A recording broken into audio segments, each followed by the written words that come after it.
एक आदमी ने एक बहुत ही खूबसूरत लड़की से शादी की। शादी के बाद दोनों की जिंदगी बहुत प्यार से गुजर रही थी।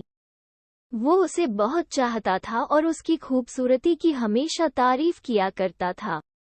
लेकिन कुछ महीनों के बाद लड़की चर्मरोग से ग्रसित हो गई और धीरे धीरे उसकी खूबसूरती जाने लगी।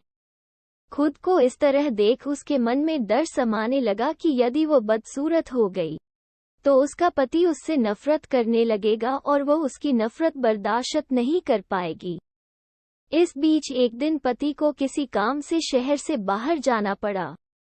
काम खत्म कर जब वो घर वापस लौट रहा था, उसका एक्सीडेंट हो गया। एक्सीडेंट में उसने अपनी दोनों आंखें खो दी, लेकिन इसके बावजूद भी उन दोनों की जिंदगी सामान्य तरीके से आगे बढ़ती रही। समय गुजरता रहा और अपने चर्म रोग के कारण लड़की ने अपनी खूबसूरती पूरी तरह गंवा दी। वो बदसूरत हो गई, लेकिन अंधे पति को इस बारे में कुछ भी पता नहीं था। इसलिए इसका उनके खुशहाल विवाहित जीवन पर कोई प्रभाव नहीं पड़ा। वो उसे उसी तरह प्यार करता रहा। एक दिन उस लड़की की मौत हो गई। पति अब अकेला हो गया था। वो बहुत दुखी था। वो उस शहर को छोड़कर जाना चाहता था। उसने अंतिम संस्कार की सारी क्रियाविधि पूर्ण की और शहर छोड़कर जाने लगा।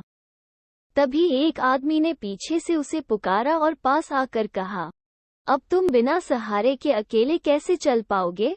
इतने साल तो तुम्हारी पत्नी तुम्हारी मदद किया करती थी। पति ने जवाब दिया, दोस्त, मैं अंधा नहीं हूँ, मैं बस अंधा होने का नाटक कर रहा था। क्योंकि यदि मेरी पत्नी को पता चल जाता कि मैं उसकी बदसूरती देख सकता हूँ, तो यह उसे उसके रोग से ज्यादा दर्द देता। इसलिए मैंने इतने साल अंधे होने का दिखावा किया। वो बहुत अच्छी पत्नी थी। मैं बस उसे खुश रखना चाहता था। सीख: खुश रहने के लिए हमें भी एक दूसरे की कमियों के प्रति आंखें बंद कर लेनी चाहिए और उन कमियों को नजरअंदाज कर देना चाहिए।